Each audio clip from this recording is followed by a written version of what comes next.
Magandang umaga po sa inyo, Congressman Ace Barbers. Good morning, sir. Ay, magandang umaga, Ted. Magandang umaga po sa ating mga kababayan. Opo, sandali lang, Congressman Ace, kasi si Chacha may napaka-importanting tanong. Inahin mo na nga yung tanong mo Yes. na yan. Hindi Opo. kasi, oo, Congressman, good morning po. Ito, patanong lang Ay, to ng good mga morning. netizens natin. Ano nakita ko, nung nanonood ako ng Quadcom, nagulat din po ako. Bakit nga ba magkatabi po dating Pangulong Duterte at maging si dating Senadora Leila De Lima? Kasi yung setup kasi nung hall na yon ay sa right side, puro yan mga resource persons. Sa kaliwa naman at saka sa harapan namin, usually yan yung mga area ng mga members, no? Yung mga congressmen and women. Nagkataon na dito kasi sa right side ay maraming mga resource persons kaming nilagay, no? Hindi naman po sinasadya na nagkatabi si former President at saka si former Senator Laila De Lima. Kasi yung first five seats doon sa kanan namin, normally doon po namin nilalagay lahat. At hindi po naman nagreklamo si Binibining De Lima. Hindi naman, Ted. Kasi nung naupo siya, may mga nameplates naman yung kanilang mga lugar. Nung nakaupo na kasi, medyo, syempre, nagulat kami lahat na nandun nga ang ating dating Pangulo. So, hindi na namin ginalaw. At umupo naman. Nung unang mga oras, okay naman. At nagkakangitian pa. Opo. Paminsan-minsan. Oo. Opo. At well, natanong naman si Binibining De Lima kung ano ba siya, may discomfort at gusto niya lumipat. Sabi naman daw niya na hindi ako takot, dito na lang ako. Sige po, opo. Yun pala ang dahilan doon siya kung ba't nangyari. Ang akin lang sana is, sana po nagtabi si Sani Trillanes at saka si dating Pangulong Duterte. Medyo kasi nahuli dumating si former Senator Trillanes. Kung napansin nyo, earlier part of the day ay si Senator Laila De Lima lang at saka si Father Flavi at yung mga victims and then the former president. Dumating after a few hours yata, kung di ako nagkakamali, isang oras kalahati dumating si Senator Trillanes. Yung bakanting seat sa kanan sa kaliwang upuan ni Father Flavi, sa COMSEC yun. Sa COMSEC na upuan yun. Kaya doon na lang namin siya pinaupo at pinaupo na lang namin yung committee secretary sa likod. Opo. Well, sa totoo lang din po, hindi rin maganda yata ang eksena yon kung sila mismo magkatabi. Ano ho? Opo. Yes, I think so. Anyway, sige po, Kong Ace, what's next muna? Kailan po inyong hearing? Meron pa ho ba kayong inimbitahan na bago? At sisipot ba, hintayin nyo ba si Garma bago ho kayo mag-hearing ulit? Noted, no? Merong yung supposedly kasi yung last Wednesday ay canceled, no? At kaya nag-reschedule kami for November 21. Pero tinuloy na lang namin ito because nga gusto namin i-take advantage yung pagkakataon na darating daw ang dating Pangulo according to former Secretary Sal Panelo. At medyo medyo na-challenge nga tayo ng konti ang Quadcom dahil nga medyo hindi maganda yung lumalabas doon sa mga pahayag ng ibang mga vloggers, no? Na kesyo kami daw po ay naduwag, kami daw po ay nag-schedule at pagkatapos ka-cancel nung nag-confirm. Hindi po ganoon yung katotohanan. Kaya nga sabi namin, ituloy na lang natin to take advantage of the presence of the former president. So now, may schedule kaming binigay November 21. Yan po ang aming susunod. Itutuloy po namin yan. Okay. Kasi nakaschedule na po yan at nasabihan na rin po lahat ng mga resource persons na aming inimbita. Opo. Kailan ho ba ang dating ni former Colonel Garma para po sa kailan po ang inyo pong inaasahan na kanyang uwi at kayo ho ba talaga na ang mangangalaga sa kanya? Ted, kasi wala namang na ngayon, no? Wala naman na-lift naman yung kanyang contempt order, no? Nung siya ay umalis ng detention facility ng House, isa sa mga usapan ay at yung kanyang commitment na siya po ay a-attend, no, sa anytime na siya ay maiimbitahan. Maiimbitahan namin siya, Ted, kapag napag-usapan yung EJK na nangyari doon sa area of responsibility niya when she was still a member of the PNP. No? Saan po ito? Ito yung nandoon siya sa Cebu. Kapag ka nabanggit ulit o may bagong anggulo o may bagong witness yung Barayuga case, ay iimbitahan po namin siya ulit. So far, wala pa namang bagong witness doon sa mga kaso doon sa Cebu at saka dito sa Barayuga. Kaya on standby lang man po siya. If she arrives, we will welcome that. Kahit na hindi siya imbitado sa susunod. Opo. So, siya ho ba ay nagpaalam po sa Quadcom bago siya lumipat patungo ng Amerika? Hindi, Ted.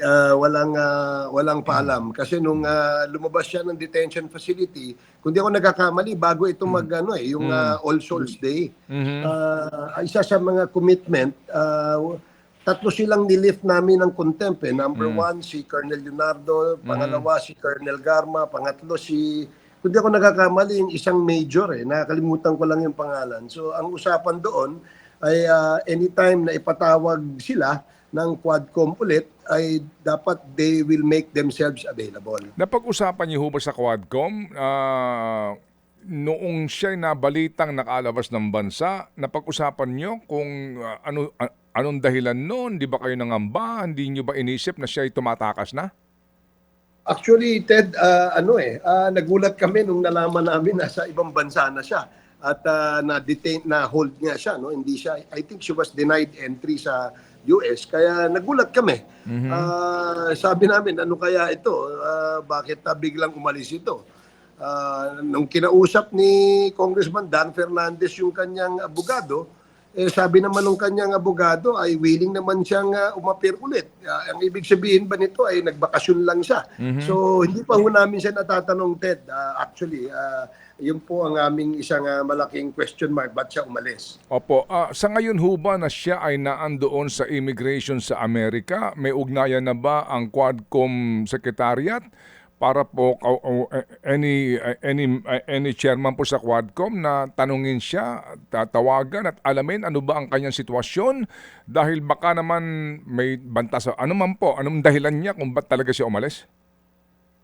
Yes, Ted. No?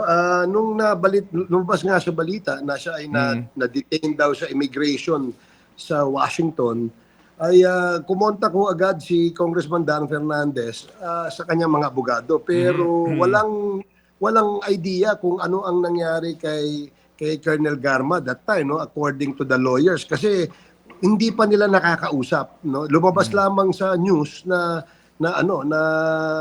yun nga, na-detain nga daw dun sa immigration sa US. At hindi pa ho nakakausap yung kanyang mga abogado.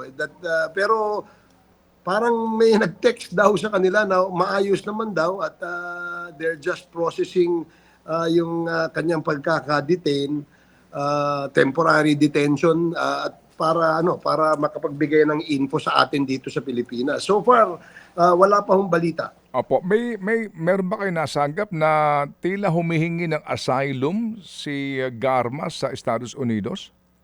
Oh yes, tama. Yan ang latest as of yesterday. Ang sabi ni Congressman Dan Fernandez na information galing din sa mga abogado ni Colonel Garma ay they wanted to seek asylum daw sa Amerika. I don't know, no? I have really no idea, Ted, kasi alam ko mahaba ang proseso niyan at hindi yan basta-basta. Kailangan dumaan muna sa isang maigting na proseso po yan. Kami naman, whatever is ng SOJ, from the time na na-detain siya hanggang pauwiin siya rito, ang ating Department of Justice ay nakikipag-ugnayan doon sa US government. Will you clarify this with her lawyers sa inyong next hearing? Kasi asylum, usually po, pag political asylum, dahil may banta sa buhay mo at iniipit ka ng mga nakaupo, no? Ganun pong usapin dyan. So,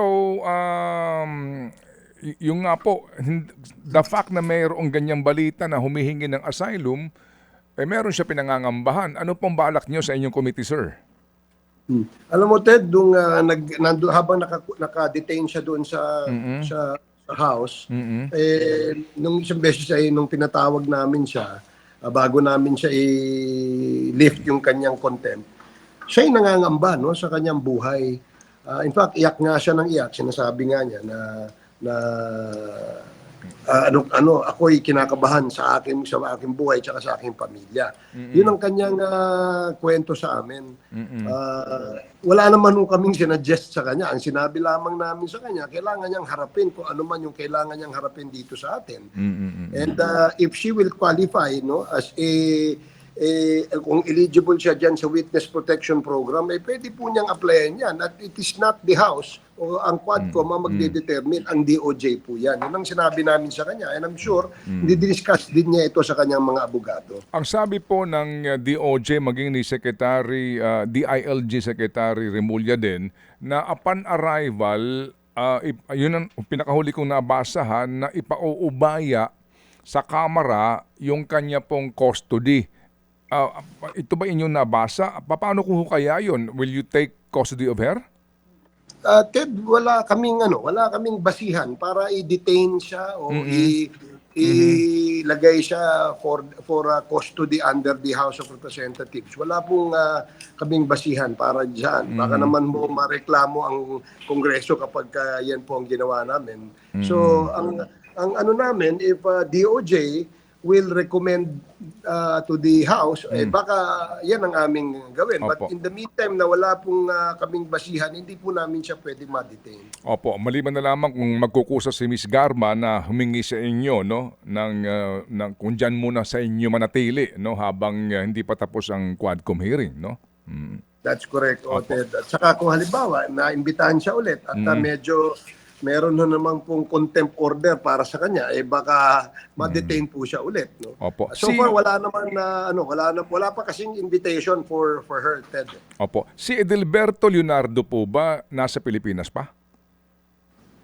Yes, Ted. Nung last hearing, nandoon siya together with his lawyer. Nandoon siya. Kasi sinabi po namin sa kanya, basta ang usapin ay EJK at ang napag-usapan ay yung war on drugs. Dahil nga po ayon sa salaysay ni Colonel Garma, siya yung nasa sentro, no, nung implementasyon nitong war on drugs. Kaya hindi kinakailangan kapag yan ang usapan, dapat mag-attend siya. Oh, okay. Sige po. In fairness sa kanya, nandoon po siya at nag-attend po siya. Kasama niya yung kanyang abogado. Opo, sige po. So sir, sa nangyari pong hearing, ano po ang inyong assessment? Kayo mismo bilang lead chair at ang inyong mga kapwa po mga chairman dito, doon sa mga naging pahayag ng presidente, ano po doon ang kumbaga may magagamit, no? May bigat sa inyong ginagawang investigasyon, maliban na lang po doon sa klaro ho naman po na inconsistencies? Ted, gagaya ng mga nasabi rin niya sa Senate, naulit din niya yan, no? Nung natanong siya dyan sa Quad Committee, no? Sabi niya that he is responsible for everything that happened as a result of the drug war. Kung natatandaan mo, yun ang sabi, he is taking full legal responsibility. In-emphasize po ulit niya yan, no? Pangalawa, parang meron din siyang parang inadmit, no, na sinabi niya that he admitted inducing yung mga pulis, no, to kill by encouraging the suspects na manlaban. Na-emphasize po ulit yan. Kaya nga nagkaroon ng 6,000 ng mga nanlaban, maaring pumasok yun dun sa ganung doktrina. Yung sinasabi nga nila na pinilit na manglaban para umaksyon ang pulis, no. Yun nga sinasabi ni Congresswoman Jinky, that makes him a principal by inducement. I think that was the revelation of the former president. Yung isa pa, sinabi niya na merong mga bank accounts na yung natatandaan mo, Ted, yung pinakita ni Senator Trillanes, may mga bank accounts, no, na pinakita si Senator Trillanes. At nung natanong yata si former president kung willing siyang pumirma ng waiver, nung una sinabi niya, yes, oo. Pero at the latter part of the hearing, bago po kami mag-suspend, sinabi ni former president na hindi ako pipirma dyan kasi hindi naman akin lang yan. At ito ay sa pamilya, sa aming mag-asawa. So, yun yung usually. Meron pa siyang isang na-admit, kung natatandaan ko, yung sa yung sa Laud Quarry Firing Range. Yung sabi niya, diyan ako nagpa-practice ng ng shooting.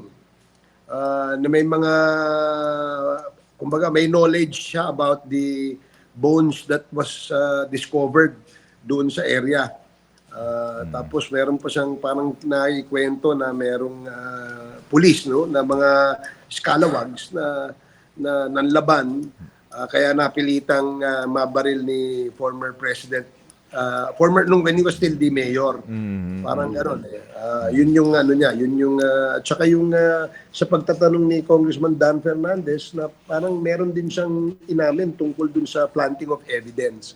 So ito lahat po ito, Ted, no, lahat ng kanyang binitawang statements, pag-aaralan namin ito kasi napakahirap pong basta na lamang nating paniwalaan ito kasi knowing the former president, minsan hindi po natin ma-determine kung what is hyperbole, what is a joke, and what is yung katotohanan. So, kailangan po namin i-analyze mabuti at mag-adjust dun sa ating dating Pangulo. Yung pong reward, no? Inamin naman po ng Presidente na may reward na pinatutupad doon po sa mga mga na-accomplished ng mga pulis kontra nga sa kanyang war on drugs at nabanggit din, natanong din doon si Muking Espino. Ano ho ang balak ninyo? Hindi ba siya ang importanteng personalidad itong si Ermina Espino? Siya ba inyong inimbitahan ulit? Yes, Ted, no. In fact, may show cause order yan no last hearing namin. Dahil hindi pangalawang imbitasyon sa kanya, hindi siya umattend. Meron ng show cause kaming in-issue para kay Muking at hopefully itong sa November 21 siya ay darating. Opo. Kasi nung sa Senate, nakita daw siya na she was present, nag-attend din siya. And she was asked and allowed to talk, no? Napanood din po natin to. So ngayon po, meron siya show cause order. Pag siya hindi sumipot, ano na po mangyayari? Isasampi na po namin siya. Kapag inisnab niya yung sampina, i-contempt namin siya nang sa ganun, ang kasunod nun ay arrest order na para sa kanya. Opo. Kung yung mga aalala, Kong Ace, may statement si Senator Bato de la Rosa na siya'y haharap lamang sa Quadcom kung haharap ang dating presidente, di ba? Parang hindi ako mismo nakarinig doon. Opo. Yun po ang naging sagot niya sa amin din pong panayam. Kung naharap dyan ng dating presidente, pupunta rin ako. Ano ho ang inyong balak ngayon sa ganun pong statement na narinig kami ho mismo sa amin pong panayam, sinamin niya yan. So sa ngayon po na humarap na ang dating presidente, will you again invite the good senator? Yes, the invitation kasi, Ted, is an open invitation, no? Kay Senator Bato. Mula pa ho nung aming pangatlong hearing hanggang sa ika-11 hearing, meron pong invitation na open sa kanya. But kapag ito naman ay hindi niya tinutugunan, because nga po meron kami tinatawag na interparliamentary courtesy, nirerespeto po namin yung kanyang desisyon na hindi humarap. Pero ang mangyayari po niyan kapag hindi po sila humarap, no? Maaaring kapag kami gumawa na ng committee report, ay isang panig lang ang aming maisusulat doon. At kung ano man ang aming magiging rekomendasyon, ang ahensya na ng gobyerno, halimbawa ang DOJ, siya na magpupursige na makakuha ng panig niya. O ng iba pang aming inaimbitahan. Opo, sige po. Ano po ang sitwasyon ngayon, status ni Police Colonel Hector Grijaldo sa ngayon, so far ho, after na hindi ho nasipot na sa inyong mga imbitasyon? Nung huling hearing, dapat nandoon siya, may excuse letter at meron siyang pinadalang mga medical certificate. Tinanggap naman po namin yan, Ted, pero itong susunod, kailangan humarap po siya. Yun nga, dapat panindigan niya. Yung sinabi niya na pinursigi siya ni Congressman Abante at ni Dan Fernandez para magsalita ng kasinungalingan. Yun ang aming titingnan din, Ted. Opo, sige. So, pag hindi siya sumipot pa, ano na po mangyayari sa kanya? Contempt na po ang kasunod. And At ang pagkatapos na yun, i-detain na ho namin siya. I-arrestuhin din po siya ng sergeant at arms namin. Opo. Sige, may pahabol lang pong tanong si Chacha. Go, Cha. Yes, yes. po, oo. Congressman, ano po ang tingin nyo dun sa mga naging pahayag po ng Pangulo nitong nakaraan na sinasabi niya, hindi pa rin tayo parte ng ICC, hindi tayo makikipag-ugnayan dyan, pero kapag ang Interpol na ang nagparamdam sa kanila, they will cooperate. Parang medyo nalilito po ako ng bahagya. Paano po ba iyon? Para lang mas maipaliwanag po natin dito sa mga kapatid natin na nanonood.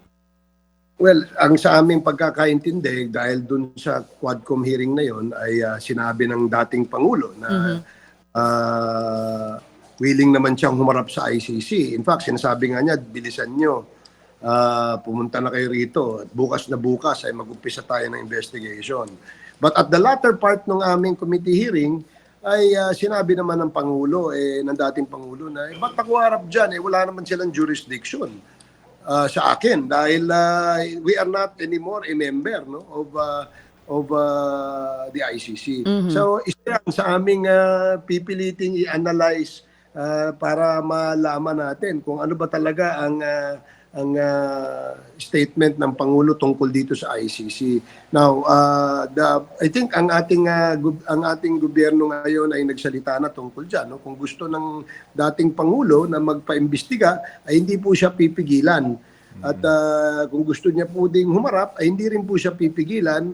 At gusto naman ng ICC siyang imbestigahan, hindi rin po pipigilan ng ICC. Okay. Congressman, yung sinasabi ng ibang mga tao, ang dami nga kasi sinasabi ng Pangulo nung Quadcom hearing at ito daw ay isang malaking sampal din sa hustisya sa ating bansa pag wala pong ginawa ang gobyerno ng Pilipinas dun sa mga nabitawan niyang salita nung Quadcom hearing. Pero hearing nyo kanina, sinasabi nyo, yung mga nasabi niya, pag-aaralan yung maigi at dahil nga kilala natin ang Pangulo na minsan nagbibiro, minsan di na natin alam kung alin nga ang sinasabi niya. Pero sinabi pa rin po niya yon sa harap po ng ninyo, ng mga kagalang-galang na kongresista natin, sa harap din ng mga taong bayan na nanonood.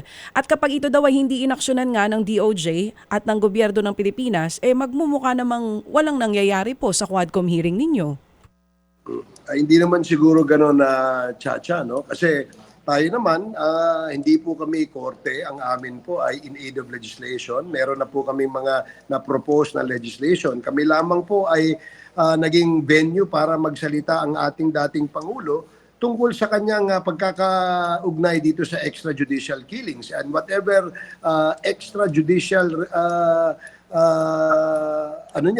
extrajudicial admissions na gagawin niya, it is up now to the Department of Justice, no, to assess that.